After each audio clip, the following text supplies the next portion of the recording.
teliti tapi dilabeli dengan jadi gini, ada banyak hal yang orang dilabeli dengan sesuatu tapi sebenarnya itu bukan sesuatu itu karena orang nggak ngerti. Contoh trading itu dalam bahasa Inggris artinya perdagangan.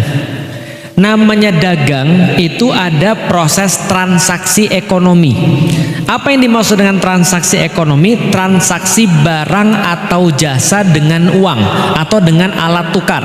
Kalau nanti lebih panjang lagi nanti kita jadi kuliah ekonomi gitu ya. Tapi trading itu berarti ada pertukaran. Ada apa? Pertukaran. Jadi contoh, kalau saya punya uang, ibu punya barang, saya beli, itu namanya trading. Gitu kan ya. Kalau tradingnya internasional namanya ekspor impor. Tapi yang sering kali dibilang trading di dunia maya itu bukan trading, tapi itu adalah sistem namanya money game. Itu namanya permainan uang, money game. Money game tuh gini. Ini agak kalau agak mumet bilang aja ya, angkat tangan dan kibarkan bendera putih ya. Jadi gini ceritanya. Ada seorang namanya Ponzi. Ponzi ini mikir gimana caranya saya punya duit banyak tapi nggak usah punya modal. Akhirnya dia buat satu skema yang sekarang banyak dipakai di dunia sebagai namanya skema Ponzi. Kalau ibu-ibu mau search, silakan search, namanya Ponzi scheme dalam bahasa Inggris atau skema Ponzi. Ponzi ini bilang begini, anggap aja nama saya Ponzi ya. Saya bilang ini, ibu-ibu mau dapat duit nggak? Maulah Ustadz, masa nggak mau? Gitu kan ya. Oke, gini caranya. Saya kumpulin ibu-ibu 10, lalu saya bilang, ibu kumpulin ibu kasih saya duit 10.000, nanti akan balik dalam jangka waktu 1 bulan, lebih daripada itu. Caranya ibu harus rekrut di bawah ibu lagi, lalu ngasih 10.000 lagi. Bayangin ya, saya awalnya dapat berapa? 100.000. Ibu-ibu rekrut di bawah, masing-masing ibu 10 lagi, ibu dapat 100.000, 20.000-nya kasih ke saya, ibu pegang 80. Berarti sekarang sudah berapa ibu punya? 80.000. Untung kan ya, ibu terus begitu ke bawah. Itu namanya skema Ponzi. Sampai ini namanya money game. Siapa yang paling apes? Yang paling bawah. Jangan sampai di sini. Yang paling bawah itu apes. Trading itu hampir-hampir sama.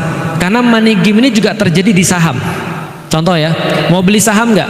Saham apa? Saham perusahaan Anu misalnya. Contoh ya, kita nggak tahu perusahaannya, kita nggak pernah lihat perusahaannya, pokoknya terlist di saham misalnya, atau terlist di trading itu misalnya ya. Lalu kemudian setelah terlist di trading itu kita beli sahamnya.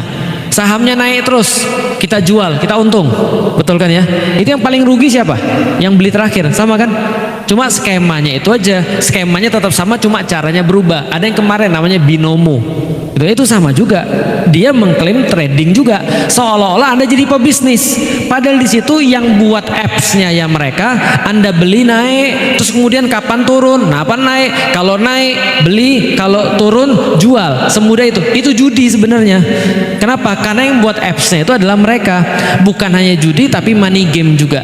Artinya money game ini gak usah tanya Islam, gak usah tanya Islam, itu negara-negara yang lain ngelarang money game ini gitu kan. Jadi kalau ada trading syariah, saya juga bingung tradingnya kayak apa. Karena kalau trading yang benar, Anda harus tahu barangnya apa. Itu yang pertama, Anda harus tahu barangnya apa. Anda harus tahu apa yang Anda beli, berapa harganya, dan seperti apa karakteristiknya. Ustadz, kalau PO gimana Ustadz? Pre-order, kan belum ada barangnya. Boleh kalau ada spesifikasi barangnya. Itu namanya bai'us salaf, pembelian sebelumnya. Kita kasih uang dulu tapi barangnya belum kita terima. Itu boleh selama ada karakteristiknya. Contoh, PO makanan di Bunda Umah misalnya, taruhlah misalnya, saya mau makanan ini Bunda, kita udah tahu makanannya kayak apa, berapa gram kita udah tahu, atau bentuknya apa kita udah tahu, kita PO dulu, itu boleh. Pre-order nggak ada masalah. Tapi kalau Anda trading, pertanyaannya yang Anda beli itu apa?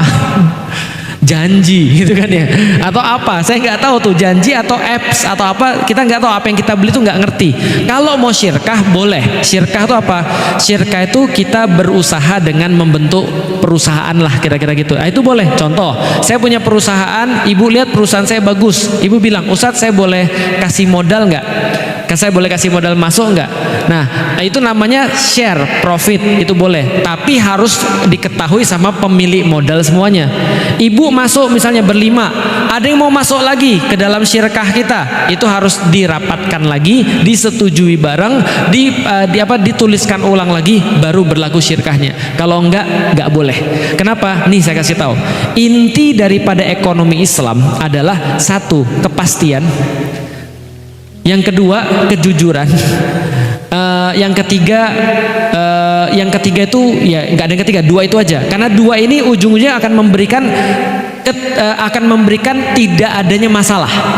Karena kan kalau orang sudah pasti, dia tidak ada yang aneh-aneh, tidak ada yang sesuatu yang kayak masih meragukan. Kalau sudah tidak ada yang meragukan, dia akan memberikan ketenangan. Itu adalah ekonomi Islam. Makanya ekonomi Islam itu semuanya harus pasti. Semua yang dibeli apa, barangnya apa. Ustadz, kalau misalnya ini Ustadz, kalau misalnya apa tuh namanya, kita beli tapi dikirimnya dari yang lain, apa tuh namanya? Reseller boleh, karena makelar. Yang nggak boleh adalah Anda jual barang yang bukan barang Anda dan Anda bukan makelar, atau makelarin makelar, itu nggak boleh. Bingung ya? Makanya nanyanya tuh dikit-dikit aja. Oke, saya jelasin gini. Di dalam Islam, muamalah itu kalau sudah nggak pasti, maka ada potensi kecurangan. Kalau ada potensi kecurangan, berarti ada yang diuntungkan dan ada yang dirugikan. Nah, trading itu termasuk. Trading syariah saya belum ngerti, tapi kemarin juga banyak hal-hal yang syariahin, tapi tetap aja sama sebenarnya. Nah, kalau saya lebih baik yang pasti-pasti aja. Contoh yang pasti-pasti seperti apa? Dagang, itu pasti. Kalau mau syirkah, boleh syirkah, tapi itu levelnya level lanjut. Karena banyak orang kalau nggak ngerti syirkah, ya juga rugi juga.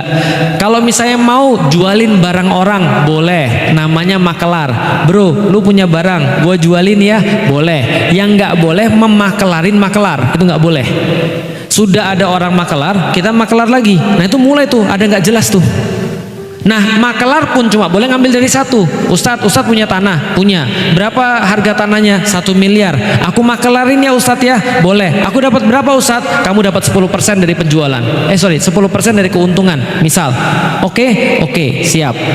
Dia ngomong ke orang lain pembeli, bro, aku punya tanah 1 miliar. Tapi kalau sama kamu aku jual 1,2 aja. Tapi kasih aku 200 juta. Ke saya dapat, ke yang jual dapat, ini nggak boleh. Karena makelar cuma boleh ngambil dari satu aja. Nggak boleh lagi ketika saya sudah makelarin tanah saya ke orang ini makelarin ke yang lain lagi. Itu nggak boleh. Namanya nggak jelas. Nanti orang nggak tahu ini tanahnya siapa. Pertanggungjawabannya seperti apa. Makanya ekonomi Islam tuh begitu. Makanya ekonomi Islam tuh detail. Maka pertanyaan tertentu untuk kasus tertentu. Yang jelas kalau trading syariah, saya nggak rekomen lah kalau sudah trading kayak begini. Kenapa? Karena banyakan nanti ujung-ujungnya judi. Jadi ujungnya judi slot nanti besok ada judi slot syariah. Makanya kita nggak main yang kayak gini-gini. Kecuali kalau saya tahu ya, karena mohon maaf banget. Kayak kemarin ada yang mengatakan pada saya, Ustadz ini ada sesuatu yang syariah. Saya lihat sama aja ternyata. Kenapa? Karena banyak hal yang katanya syariah, tapi sebenarnya ya tidak syariah juga. Karena kata-kata syariah aja itu sudah patut dicurigai sebenarnya. Contoh ya, siapa yang orang awak di sini? Orang Padang. Pernah nggak ada di Padang sana, di Minang, jualan nasi Padang? Kenapa nggak ada jualan nasi Padang di sana? Di situ udah Padang. Jelas ya? Cuma di Jakarta, di Bogor ada nasi, karena di sini bukan. Jelas maksud saya. Lah kalau nanti besok sudah tegak Islam secara total, nggak perlu ada bank syariah. Cukup namanya bank aja, orang udah tahu dia syariah karena diterapkan di sistem Islam. Lah kalau dia pakai embel-embel syariah, berarti dipaksain untuk masuk dalam sistem bukan Islam. Bisa dipahami sampai di sini ya. Tapi kita harus respect, kita harus kemudian ya kayak bank syariah. Dia udah berusaha, ya udah lumayan lah. Berarti kesadarannya sudah ada, kesadaran masyarakatnya minta syariah sudah ada. Tinggal dilanjutkan ke level yang lebih besar. Kira-kira begitu ya.